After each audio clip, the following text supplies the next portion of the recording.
അയ്യോ, ഇതൊക്കെ ഞാൻ ചെയ്യായിരുന്നല്ലോ. ഞാൻ ചെയ്താലെന്താ സുധേ? നിന്നേക്കാൾ ആരോഗ്യമുണ്ട്, ഒരുപാട് സമയമുണ്ട്. അപ്പോ ഞാനല്ലേ ഇതൊക്കെ ചെയ്യേണ്ടത്? ഞാൻ ചെയ്തോളായിരുന്നു. നിന്റെ ഇവിടുത്തെ അവസ്ഥ ഞാൻ കാണുന്നുണ്ട് സുധേ. അതിരാവിലെ എഴുന്നേൽക്കുന്നു, വീട്ടിലേക്കുള്ള കാര്യങ്ങൾ നോക്കുന്നു, എല്ലാവർക്കും ഭക്ഷണം ഉണ്ടാക്കുന്നു, പിന്നെ കേറ്ററിംഗിന്റെ കാര്യങ്ങൾ. ഒന്നും നടുവ് നിവർക്കാൻ സമയം കിട്ടുന്നില്ല. വിഷമവും ബുദ്ധിമുട്ടും ആരെ അറിയിക്കുന്നുമില്ല. പക്ഷെ സുധേ, എല്ലാം എനിക്കറിയാം. നിന്നെ അടുത്തറിഞ്ഞവനാണല്ലോ ഞാൻ. ബുദ്ധിമുട്ടുകൾ ആരെ അറിയിക്കാതിരിക്കുക, ഏത് വിഷമവും മനസ്സിലടക്കി ചിരിച്ചു നിൽക്കുക, ഒക്കെ നിന്റെ രീതികളാണ്. പക്ഷെ അതൊക്കെ എനിക്ക് മനസ്സിലാവും. എന്തായാലും വീട്ടുജോലികളിൽ ഞാൻ സുധയ്ക്കൊപ്പം നിൽക്കാൻ തീരുമാനിച്ചു. നീ എതിർത്താലും ഞാൻ സമ്മതിക്കില്ല. ഇത് എന്റെ കടമയാണ്, അവകാശമാണ്. ഇന്നലെ ഞാൻ മൂർത്തി താമസിക്കുന്ന റൂമിന്റെ ഭാഗത്തുകൂടി നടക്കുകയായിരുന്നു. സുധാമണിയും സംഘവും വിചാരിച്ചിരിക്കുന്നതേ ഞാൻ മനസ്സു മാറി ഇങ്ങ് തിരിച്ചു വന്നിരിക്കുകയാണ്. മീനാക്ഷി ഇപ്പൊ തന്നെ എന്റെ ഭാഗത്തുണ്ട്. ഇനി സാഗറിനെയും 100% എന്റെ ആരാധകനായി മാറ്റിയെടുക്കും. നമ്മുടെ ലക്ഷ്യം നടത്താനുള്ള സാഹചര്യങ്ങളൊക്കെ അനുകൂലമായി വരികയാണ്.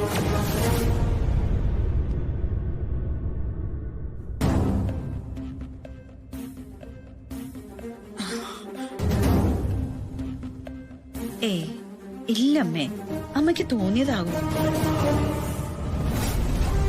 ചിലപ്പോ അദ്ദേഹത്തെ ഫോൺ ചെയ്തവർ വേറെ വിഷയത്തെക്കുറിച്ചായിരിക്കും ചോദിച്ചത്. അതിനുള്ള ഉത്തരവായിരിക്കും പറഞ്ഞത്. മാധവമ്മ അതിനെ ചേർത്ത് ചിന്തിച്ചപ്പോ തോന്നിയതാവും. മോളെ, എന്താ അമ്മേ? എനിക്കിപ്പോ പേടി കൃഷ്ണമൂർത്തി പറഞ്ഞത് ഓർത്തല്ല. ഞാൻ പറഞ്ഞത് നീ വിശ്വസിക്കാത്തതിനെ കുറിച്ചാ. നമ്മളൊരാളെ ഇടപെട്ട് തുടങ്ങിയാൽ അയാൾക്കെതിരായിട്ട് ആരെങ്കിലും പറഞ്ഞാ വിശ്വസിക്കില്ല. അതൊരു വലിയ ദോഷ. ഏയ് അങ്ങനെയൊന്നും ഇല്ലമ്മേ. എന്തായാലും അമ്മ പറഞ്ഞത് ഞാൻ ശ്രദ്ധിക്കാം. പക്ഷെ ഇപ്പോഴും ഞാൻ പറയുന്നത് ചിലപ്പോ അമ്മയ്ക്ക് തോന്നിയതായിരിക്കും. അമ്മ തെറ്റിദ്ധരിച്ചതായിരിക്കും. അമ്മ നോക്കിക്കോ, ഞാൻ പറഞ്ഞതാണ് സത്യമെന്ന് അമ്മയ്ക്ക് വൈകാതെ മനസ്സിലാവും.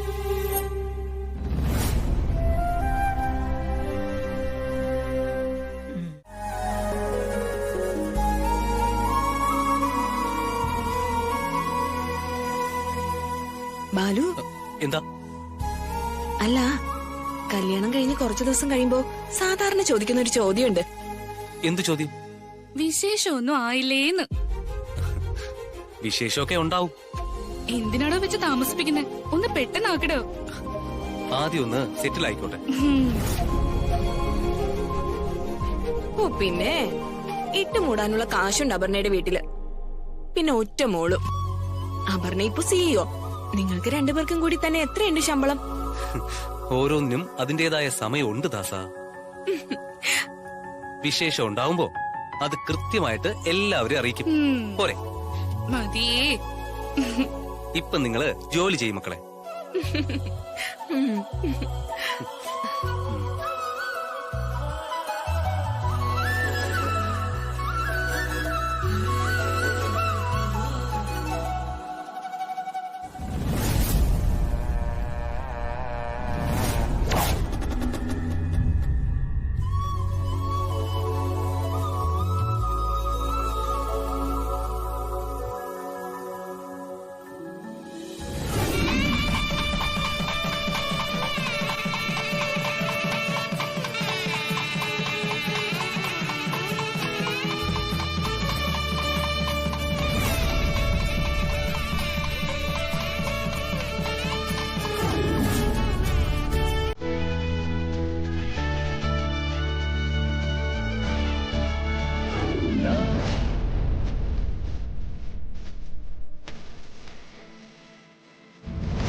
നീ ഈ ഡ്രസ് ഇട്ടോണെന്നോ ഇരിക്കുന്നേ?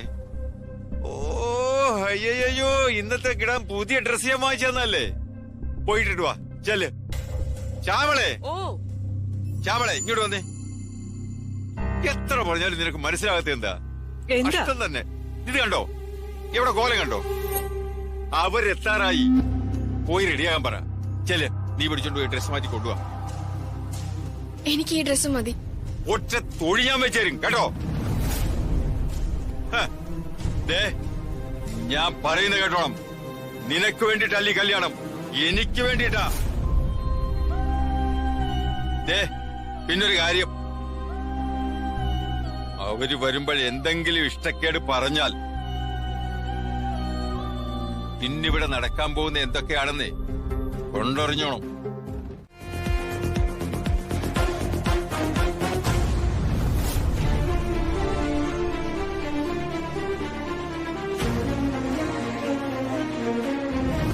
നമ്മുടെ കമ്പനി നമുക്ക് കേരളത്തിലെ പ്രധാനപ്പെട്ട സ്ഥാപനങ്ങളിൽ ഒന്നാക്കി മാറ്റണം. തീർച്ചയായും സർ, ആത്മാർത്ഥമായിട്ട് ശ്രമിച്ചാ നമുക്കതിന് സാധിക്കും.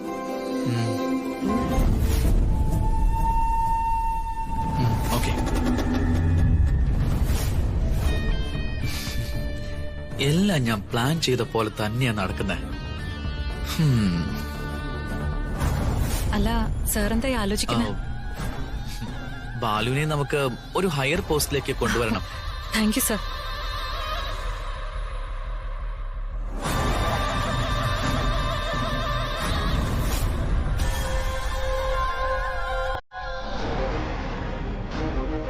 എന്താ സർ? അവിടെ ആരോ ഒളിച്ചു നിന്ന് നമ്മൾ നോക്കുന്ന പോലെ. ഒളിഞ്ഞു നിന്നോ? ആ, ഒളിച്ചു നിന്ന് നോക്കുന്നു. ആരാണെന്ന് വ്യക്തമല്ല. ഞാൻ നോക്കിയപ്പോ മുഖം മാറ്റിക്കളഞ്ഞു. സർ തമാശ പറയാണോ? അപർണ ആ ഭാഗത്തൊന്ന് നോക്കിക്കേ. അപർണയ്ക്കും കാണാൻ പറ്റും.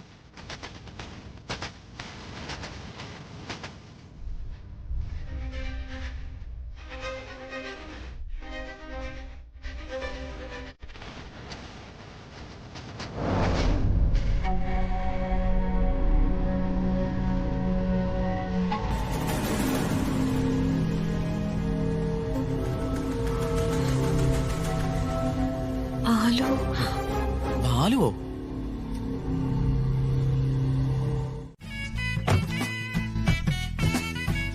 ആ, അയാള് പറഞ്ഞ വഴി ഇതായിരിക്കും. അല്ല, ഒന്ന് നിന്നേ. നിങ്ങൾ ദൂരെ നിന്നൊരു വരുവാണോ? ആ, കുറച്ചു ദൂരേന്ന്. ഇവിടെ ആരുടെ വീട്ടിലേക്കാ? ആ കോളനിയുടെ ഓണർ പിള്ള സാറ്. ആ പിള്ള സാറിന്റെ വീട്ടിലേക്കാ. പിള്ള സാറിനെ കാണാൻ. ഓ അല്ല, സാറ് കാശ് വല്ലതും വാങ്ങിയിട്ടുണ്ടോ? കാശോ? എന്ത് കാശ്? ഞങ്ങൾ അദ്ദേഹത്തിന്റെ മോൾക്ക് കല്യാണം ആലോചിച്ചു വന്നതാ. അങ്ങനെയല്ലേ? കഷ്ടം.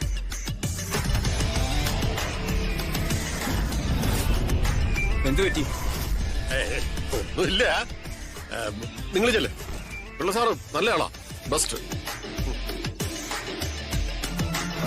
അല്ല, നിങ്ങൾ ഇവിടെ അടുത്തുള്ള ആളാണോ? അല്ല, ഞാൻ കുറച്ച് ദൂരെയാ. ഓ,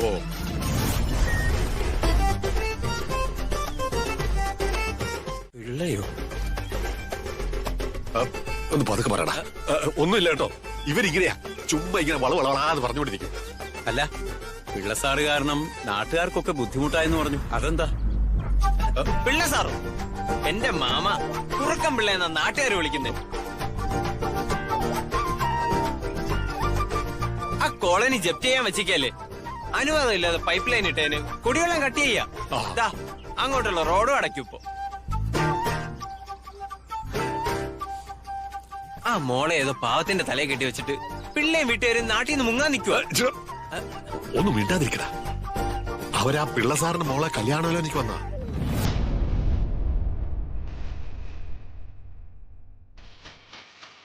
മോനെ ഇങ്ങ് വന്നേ, ചോദിക്കട്ടെ. നീ ഒന്ന് പറയടാ. പോയേ. അല്ല, ഇവർക്ക് എന്താ എന്നോട് ചോദിക്കാനുണ്ട്? എന്താ ചോദിച്ചാലും ഞാനുള്ളത് പറയും. കാര്യം എന്തൊക്കെയായാലും ഒരു കല്യാണാലോചനയാ. ആ, അതുകൊണ്ടാ ഞാൻ സത്യം പറയാൻ കരുതി. ആ വിട്ടെ. എന്താ ഏട്ടാ? നീ വന്നേ മോനെ ചോദിക്കട്ടെ. എന്താണെന്നോ അച്ഛ പുലിയാണ് അമ്മേ പുലി. നമ്മൾ ഇനി പൊളിക്കും. അച്ഛ ഇരിക്കച്ഛൻ. ഇവിടെ സാഗരെ, അച്ഛ എന്റെ മുത്താണ്. സാഗരെ നീ കാര്യം എന്താന്ന് വെച്ചാ പറ. അച്ഛ പൊളിച്ചമ്മേ. കീർത്തനിക്ക് വന്ന കല്യാണാലോചന അച്ഛ പൊളിച്ചടുക്കി. അച്ഛനാണ് അച്ഛൻ. എനിക്കെന്തോ പേടിയാവാ. ഇനി എന്തെല്ലാം നമ്മോ സംഭവിക്കാൻ പോകുന്നത്. ബാലു അപർണയെല്ലാം അറിഞ്ഞാല് അവർക്കത് ഇഷ്ടപ്പെട്ടൊന്നും വരില്ല. അത് മാത്രമല്ല, ഇവിടെ ഒരു പെൺകുട്ടിയില്ലേ, നാളെ മീനാക്ഷിക്കും കല്യാണാലോചനയ്ക്ക് വരേണ്ടതല്ലേ. അമ്മ ഒന്ന് ചുമ്മായിരിക്കും അമ്മേ. ചുമ്മാ ഇരിക്കുന്നു. ഓരോ ന്യായങ്ങളൊക്കെ പറഞ്ഞ് ഞങ്ങളുടെ മൂടുകളയല്ലേ. സാഗർ, എന്തോ അമ്മ പറയുന്നത് സത്യമായ കാര്യങ്ങളാ. സുധയുടെ മനസ്സിന്റെ നന്മയാ സുധയെ കൊണ്ട് ഇങ്ങനെയൊക്കെ പറയിപ്പിക്കുന്നത്.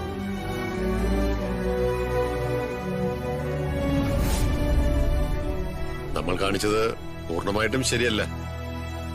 ഒരു കല്യാണം മുടക്കുക എന്നൊക്കെ പറയുന്നത് ചീപ്പായിട്ടുള്ള പ്രവൃത്തിയാ. പക്ഷേ ഇവിടെ ന്യായം നമ്മുടെ ഭാഗത്തുണ്ട്. അതുകൊണ്ട് തന്നെ ഒട്ടും വിഷമിക്കേണ്ട കാര്യമില്ല. എന്തായാലും ഒരു കാര്യം ഉറപ്പിച്ചു, ഇനി എത്ര വർഷം കഴിഞ്ഞിട്ടായാലും സാഗർ താലി കെട്ടാൻ പോകുന്നത് ആ കീർത്തനെ തന്നെയായിരിക്കും. എന്നാ അച്ഛൻ റൂമിലേക്ക് പോട്ടെ മോനെ. അയ്യോ അച്ഛാ പറ്റില്ല. അച്ഛൻ ഇന്ന് ഇവിടുന്ന് കഴിക്കാം. വേണ്ട മോനെ, പതിവൊന്നും തെറ്റിക്കണ്ട. ഇപ്പൊ തന്നെ ഇങ്ങോട്ട് കയറാൻ ഞാനൊന്ന് മടിച്ചതാ. ഞാൻ അങ്ങോട്ട് പോയിക്കോളാം. അച്ഛാ അമ്മ പറയാത്തോണ്ടാ. അച്ഛനോടൊന്ന് പറയാമേ, ഇന്ന് ഇവിടുന്ന് കഴിക്കാന്ന് പ്ലീസ്. ആ ഭക്ഷണം ഇവിടുന്ന് കഴിക്കാം. നിന്റെ മനസ്സ് വ്യക്തമായി മാറി തുടങ്ങിയെന്ന് മനസ്സിലായി സുധാമണി. 1-2 ആഴ്ച കൂടി, എന്നിട്ട് വേണം പ്രധാന ഘട്ടത്തിലേക്കുള്ള നീക്കം തുടങ്ങാൻ.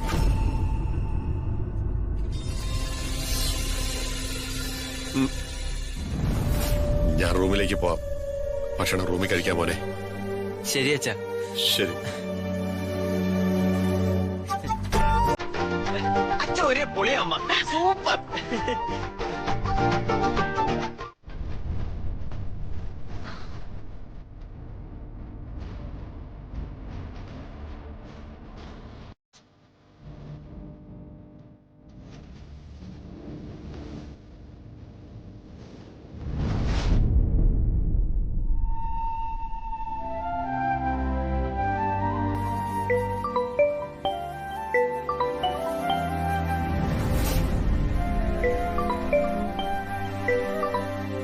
ഹലോ. ആ ബാലു, ബാലു എവിടെയാ? ഞാനിവിടെ ബാലുവിനെ നോക്കി നിക്ക. എനിക്ക് അത്യാവശ്യമായിട്ട് ഒരിടത്ത് പോവാനുണ്ടായിരുന്നു, അതുകൊണ്ട് പറയാൻ പറ്റിയില്ല. അത്യാവശ്യമായിട്ട് ബാലുവിന് എവിടെ പോവാനുണ്ടായിരുന്നേ? അതൊന്നും സാരില്ല. എന്തൊക്കെയായാലും എവിടെ പോയത്? ഒരിടത്ത് പോയി. തൽക്കാലം അത്രയും അറിഞ്ഞാ മതി. ബാലു ഇപ്പൊ എവിടെയുണ്ട്? ഞാൻ അങ്ങോട്ട് വരാം. വേണ്ട, ഞാൻ കുറച്ച് ദൂരെ. എത്ര ദൂരെയായാലും സാരമില്ല, ഞാൻ വരാം. നമുക്ക് ഒരുമിച്ച് തന്നെ വീട്ടിലോട്ട് പോവാം, എന്നത്തെ പോലെ. വേണ്ട, അപ്പു പൊക്കോളൂ, ഞാൻ വരാം. വരാൻ ചിലപ്പോ കുറെ വൈകും. ബാലു, അത്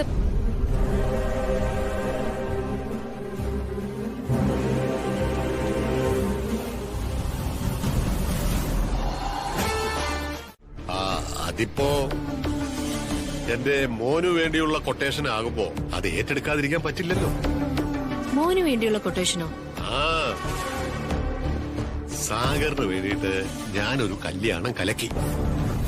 സാഗറിന് വേണ്ടി കല്യാണം കലക്കിയെന്നോ? ആ അതെ, സത്യം പറഞ്ഞാല് അതൊരു രസമായിരുന്നു.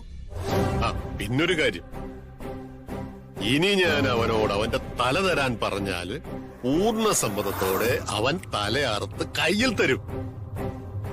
അത് നന്നായി. ഞാൻ പറഞ്ഞില്ലേ, ഈ കോളനിയുടെ ഓണർ ഒരു പിള്ള. ആ പിള്ളയുടെ മോള് കീർത്തനയും സാഗറും തമ്മിൽ പ്രേമമാ. ആ പ്രേമം വെച്ചിട്ടാ ഞാൻ അവനെ നമ്മുടെ ലക്ഷ്യത്തിന് വേണ്ടി ഉപയോഗിക്കാൻ പോകുന്നത്. ആ പിള്ളയുടെ കണക്കുകൂട്ടലുകൾ. അതെ, ഞാനിപ്പോ വിളിക്കാം കേട്ടോ.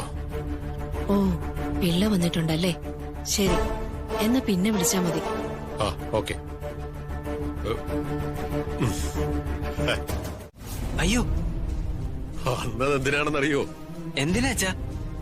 നിന്നെ ഒന്ന് ഉപദേശിക്കണമെന്ന് പറയാൻ. നീയാണ് കല്യാണം മുടക്കിയതെന്നാ പുള്ളിയുടെ സംശയം. ആണോ? അത് കുഴപ്പമായോ? കല്യാണം മുടങ്ങിയത് എങ്ങനെയെന്ന് എനിക്കും അച്ഛനും അറിയില്ലല്ലോ, അല്ലേ?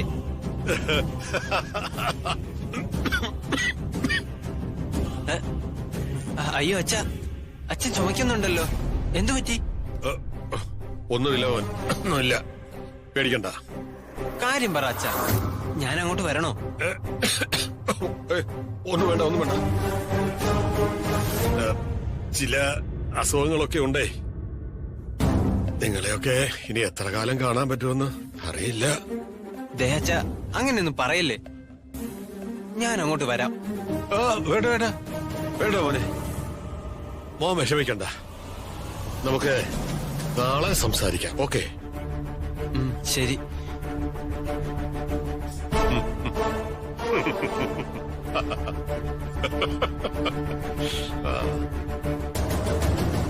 നിന്നെ ഞാൻ ചൂണ്ടയിൽ കൊരുത്തെടുത്ത് കഴിഞ്ഞു.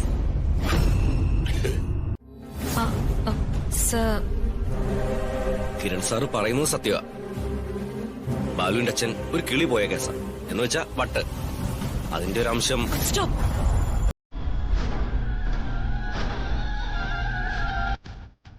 Sorry Aparna, sorry.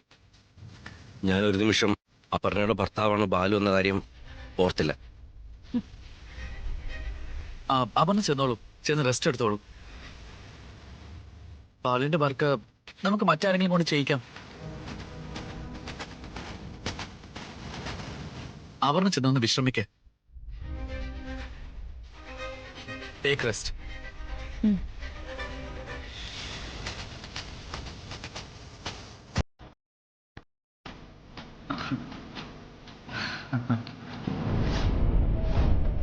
ഞാൻ എന്റെ ലക്ഷ്യത്തിലേക്ക് അടുക്കുക. പറഞ്ഞ് അവനെ ഒരു ഭ്രാന്തനാക്കണം. ലോകത്തിലെ ഏറ്റവും എളുപ്പമുള്ള കാര്യമാണ് ഒരാളെ ഭ്രാന്തനാക്കുക. 10 പേര് പറഞ്ഞാ മതി, പിന്നെ മറ്റുള്ളവർ സംശയിച്ചു തുടങ്ങിക്കോളും. എല്ലാരോടും പറയാം ബാലുവിനെ ഒന്ന് സൂക്ഷിച്ചോളാം. എല്ലാവരും ബാലുവിനെ സൂക്ഷിക്കട്ടെ, ബാലു എന്നെ സൂക്ഷിക്കട്ടെ. അന്ന് കതിർ മണ്ഡപത്തിൽ നിന്ന് എന്നെ ഇറക്കി വിട്ടത് ഞാൻ മറക്കില്ല.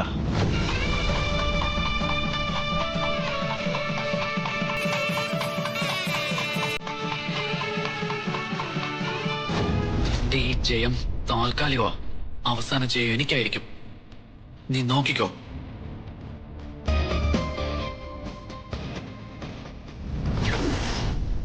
പറഞ്ഞേ, ഞാൻ സ്വന്തമാക്കുക തന്നെ ചെയ്യും.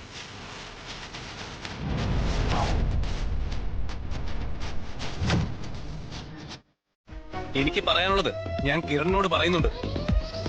കുറച്ച് ദിവസങ്ങൾ കൂടി വേണം, അത് കഴിഞ്ഞ് ഞാൻ ചോദിക്കും.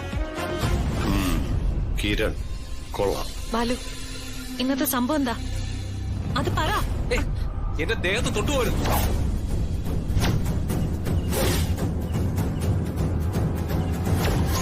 ബാലുവിന്റെ ദേഹത്ത് തൊടാൻ എനിക്ക് അവകാശമില്ലേ? മുമ്പുണ്ടായിരുന്നു, പക്ഷെ ഇപ്പൊ ഇല്ല.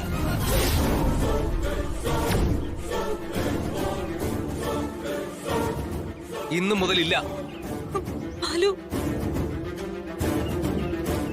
എന്താ ബാലു ഇത്? എന്താന്ന് വെച്ച് തുറന്നു പറ. ആ ഫോട്ടോയുടെ കാര്യം എല്ലാ തെളിവുകളും കിട്ടിയ ശേഷം മാത്രം പറയാം. ബാലു, എന്താ ബാലു? ഒന്നുമില്ല.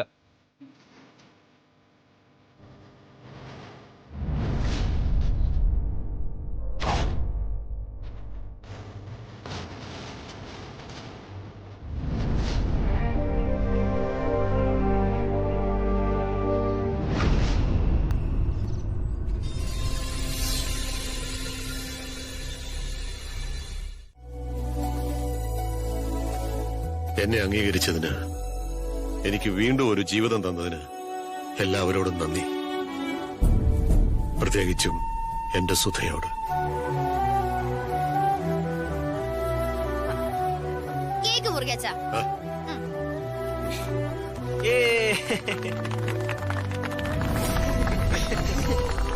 Happy birthday to you. Happy birthday to U.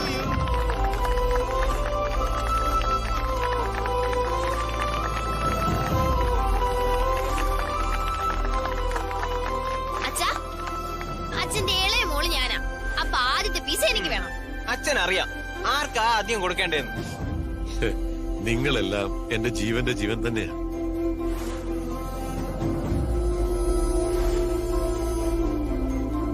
പക്ഷേ നിങ്ങളെ എനിക്ക് തന്നു, എനിക്ക് പുതിയൊരു ജീവിതം തന്ന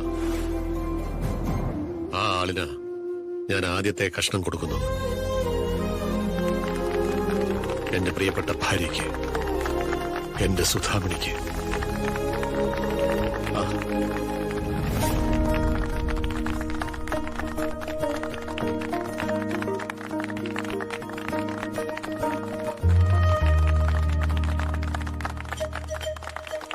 കഴിക്കമ്മേ.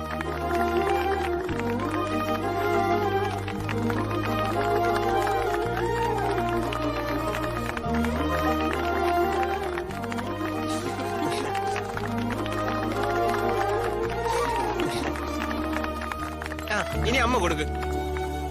കൊടുക്കമ്മേ.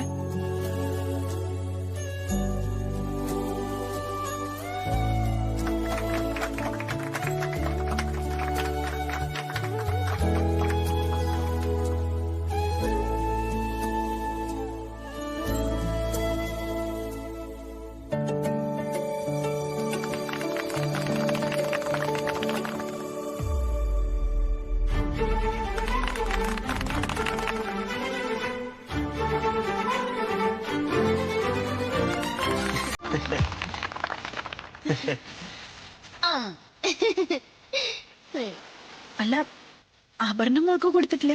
അയ്യോ സോറി, ഞാൻ മറന്നുപോയതാ.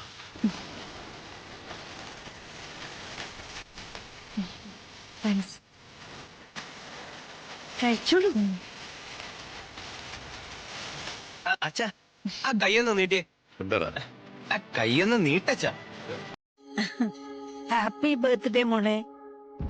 അയ്യോ മാധവമ്മേ, ബർത്ത്ഡേ എന്റെ അല്ല, പിന്നെ അദ്ദേഹത്തിന്റെയാ. കൃഷ്ണമൂർത്തിക്കോ?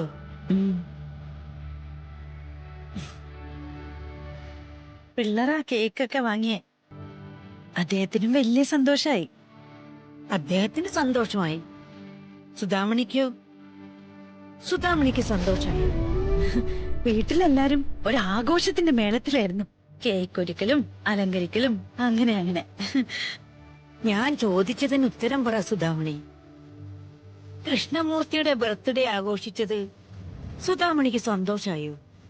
അതെന്താ മാധവമ്മ അങ്ങനെ ചോദിക്കുന്നേ? അച്ഛനും മക്കളും അപ്പുമോളും ഒക്കെ സന്തോഷിച്ചു. അപ്പൊ പിന്നെ ഞാനും. ദാ എന്റെ പുതിയ മോതിര.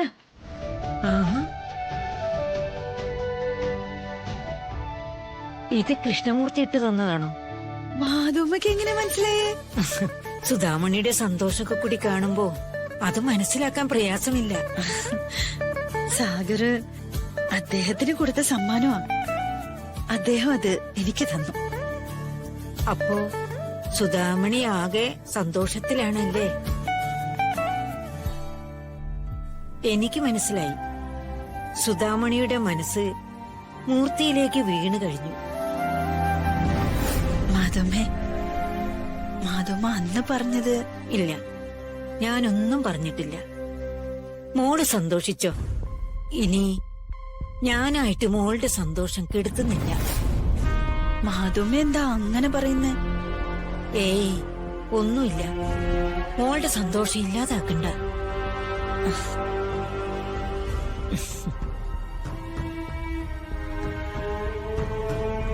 കഴിച്ചോളൂ. ഞാൻ കഴിച്ചു കഴിഞ്ഞു. മോതിരവും മനോഹരം.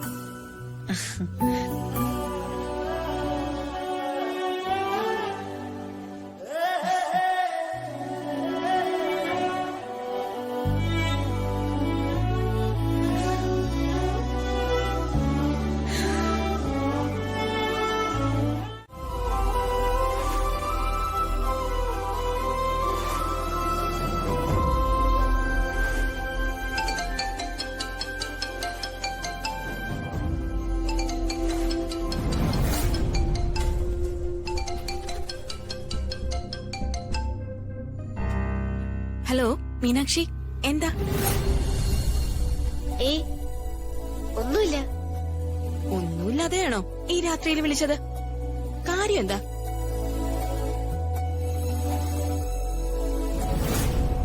അതെ, ആദർശേട്ടന്റെ ഫാമിലിയിൽ ആരൊക്കെയുണ്ട്? അതെന്താ ഇപ്പൊ ആദർശിന്റെ കുടുംബക്കാരെ കുറിച്ചൊക്കെ അന്വേഷിക്കുന്നേ? ഒന്നുമില്ല, വെറുതെ ചോദിച്ചേ ഉള്ളൂ. ഓ പിന്നെ എന്താ സംഭവം, പറഞ്ഞോ. അത് പിന്നെ ഞാൻ നേരിക്കാണും പറയാം, നാളെ പറയാം.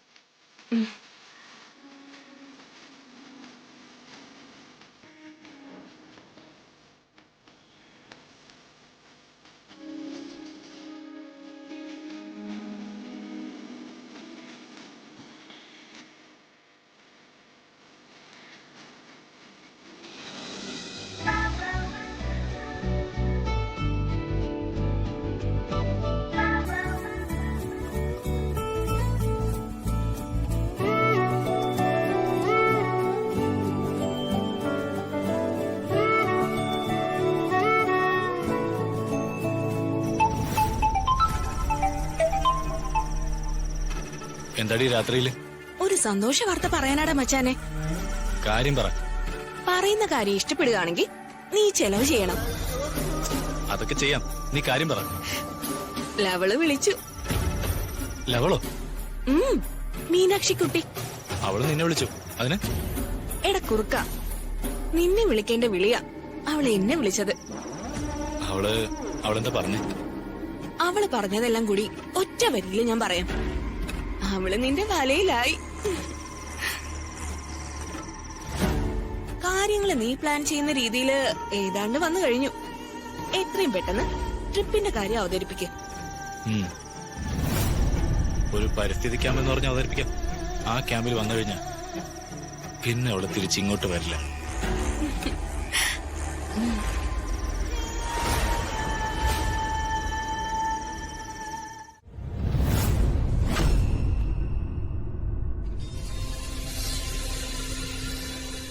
ഇവൾ എപ്പോഴായിരിക്കും ചായയും കൊണ്ട് വന്നത്? ഞാൻ ഫോൺ ചെയ്യുന്നത് കേട്ട് കാണുമോ? ഇവളുടെ മുഖത്ത് പേടി കാണുന്നു. എന്താ മോളെ മുഖം വല്ലാതിരിക്കുന്നേ? എന്തോ കണ്ട് പേടിച്ച പോലെ. എന്തുകൊണ്ട് പേടിക്കാനാ? ഒന്നുമില്ല. അല്ല, മോൾ എന്തോ കണ്ട് പേടിച്ചു. ഒന്നുമില്ല. ഇനി ഞാൻ കാരണം എന്തെങ്കിലും പേടി വന്നു? അച്ഛൻ കാരണം എന്ത് പേടി? പേടിയില്ല. അല്ല, ചിലര് ഒരു കാരണവുമില്ലാതെ എന്നെ കണ്ട് പേടിക്കും. എന്റെ ഒരു പ്രത്യേക പ്രകൃതം വെച്ചിട്ടായിരിക്കും. എനിക്കങ്ങനെ പേടിയൊന്നുമില്ല അച്ഛാ. ബാലുവിന്റെ അച്ഛൻ എന്ന് വെച്ചാ എന്റെ ഫാദറിൻലോ അല്ലേ, അമ്മാവൻ. എനിക്ക് ബഹുമാനാ തോന്നുന്നേ. ഈ വീട്ടിലെ കാര്യങ്ങളൊക്കെ അച്ഛനും കൂടെ കേൾക്കേണ്ടതല്ലേ? അവള് ചായയും കൊണ്ട് വരുമ്പോ എന്തോ സംഭവിച്ചതുപോലെയാ മോള് പറഞ്ഞു തുടങ്ങിയത്. ആണോ? എന്താ മോളെ കാര്യം? ആ പിള്ളാച്ചൻ മോളോട് ദേഷ്യപ്പെട്ടോ? അല്ല. കാര്യം എന്താന്ന് വെച്ചാ പറ. നിങ്ങൾ തമ്മിൽ തർക്കം വേണ്ട. മോള് പറയാൻ വരുന്നത് എന്താണെന്ന് എനിക്ക് മനസ്സിലായി. ഞാൻ ഇന്നലെ എന്റെ ബ്ലോക്കിലേക്ക് പോകുമ്പോ ഒരു ചെറിയ പാമ്പിനെ കണ്ടു. അയ്യോ! മോളും കണ്ടിരിക്കുമല്ലേ? ഇയാള് കൂടെ നിൽക്കുമ്പോ യഥാർത്ഥ കാര്യം പറയാൻ പറ്റില്ല. പറ മോളെ. ആ അതെ, ഒരു പാമ്പ്. ഈ കെട്ടിടത്തിനകത്ത് പാമ്പോ? വരാൻ സാധ്യതയുണ്ട് മോനെ. അപ്പുറത്തെ പറമ്പെല്ലാം കാട് പിടിച്ച് കിടക്കല്ലേ. അതെ. മോള് പേടിക്കട്ടെ കേട്ടോ. എനിക്ക് പരിചയമുള്ള ഒരാളുണ്ട്, ഒരു പാമ്പ് പിടുത്തക്കാരൻ. അയാളെ വരുത്താം. ഏത് രാജവെമ്പാല ആയാലും അയാള് പിടികൂടും. കൂട്ടിലാക്കി ദൂരെ കാട്ടിൽ കൊണ്ട് വിടുകയും ചെയ്യും. ചിലതിനെയൊക്കെ അയാൾ കൊല്ലുകയും ചെയ്യും.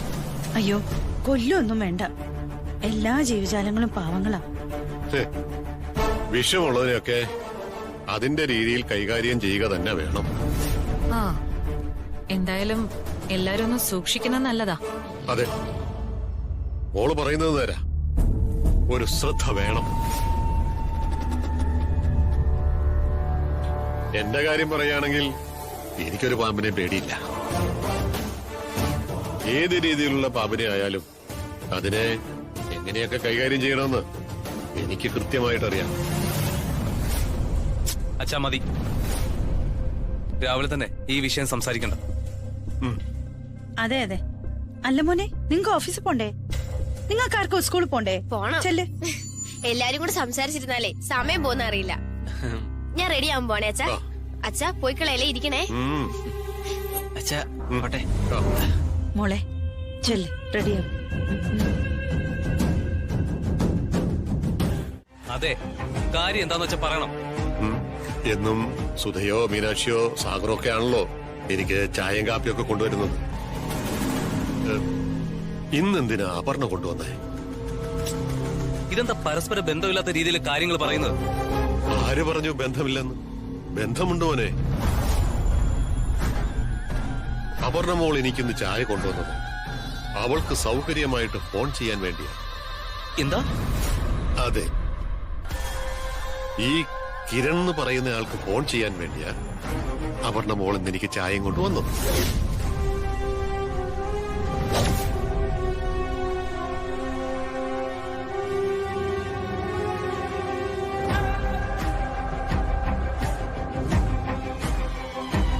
നീ എന്റെ മോനെ.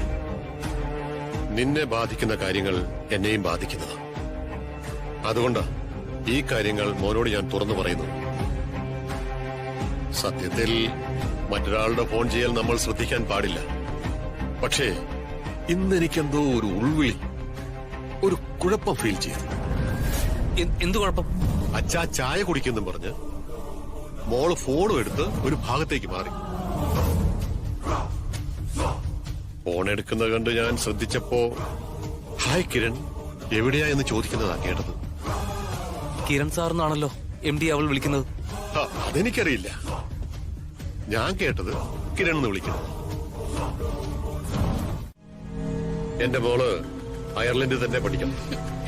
അവിടുത്തെ ഏറ്റവും നല്ല കോളേജിൽ തന്നെ ചേരണം. ലക്ഷങ്ങളോ കോടികളോ കൊടുക്കേണ്ടി വന്നാലും ഒക്കെ ഞാൻ കൊടുക്കും. അവിടുന്ന് കോഴ്സ് കഴിഞ്ഞ് തിരിച്ചു വന്ന് നീ നമ്മുടെ കമ്പനിയുടെ ചാർജ് ഏറ്റെടുക്കണം. മൂർത്തിയേട്ടന്റെ യഥാർത്ഥ അവസ്ഥ തിരിച്ചറിഞ്ഞ ബാലു, സാഗറും മീനാക്ഷിയും എങ്ങനെ പ്രതികരിക്കും? അവകാശം ചോദിച്ചുകൊണ്ട് വരുമോ? അവകാശം ചോദിച്ചു വരട്ടെ. എന്ത് ചെയ്യുമെന്ന് അപ്പ കാണിച്ചു കൊടുക്കാം. എനിക്ക് ഒറ്റ അവകാശമുള്ളൂ. ദാ എന്റെ ഈ മോള്, എന്റെ കോടികളുടെ അവകാശി നീ മാത്ര. ആ കോളനിയിലെ 3 എങ്ങനെയോ എന്റെ രക്തത്തിൽ വന്ന് ജനിച്ചെന്നേ ഉള്ളൂ. ഞാൻ അംഗീകരിക്കുന്നത് നിന്നെ മാത്ര. ഇപ്പൊ എനിക്ക് നല്ലൊരു പ്രൊട്ടക്ഷൻ ഫീൽ ചെയ്യുന്നുണ്ട്. അച്ഛനൊരു സംഭവ, നല്ല അടിപൊളി ക്യാരക്ടർ. പേര് കൃഷ്ണമൂർത്തി. ഒരു ദിവസം ഞങ്ങൾ മീനാക്ഷിയുടെ വീട്ടിൽ വരുന്നുണ്ട് അച്ഛനെ പരിചയപ്പെടാൻ. വെൽക്കം. എപ്പ വേണമെങ്കിലും വരാം. മീനാക്ഷി, ഞാനൊന്നൊരു പരിസ്ഥിതി ക്യാമ്പിന്റെ കാര്യം പറഞ്ഞിരുന്നേ. അതെ, അന്ന് പറഞ്ഞിരുന്നല്ലോ കേരളത്തിൽ വെച്ച് ക്യാമ്പ് നടത്തുന്നു. അതിൽ മീനാക്ഷി പങ്കെടുക്കണം, സജീവമായിട്ട് പങ്കെടുക്കണം. ഉറപ്പായിട്ട് ഞാനുണ്ടാവും.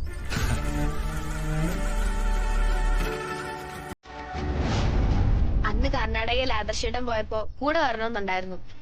വേണ്ടാന്ന് ആദർശിടം തന്നെ പറഞ്ഞേ. ഈ പ്രാവശ്യം എന്തായാലും വരും.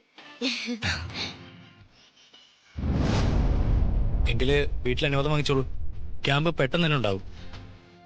ഞാൻ ഇന്ന് തന്നെ വീട്ടിൽ പറയാം.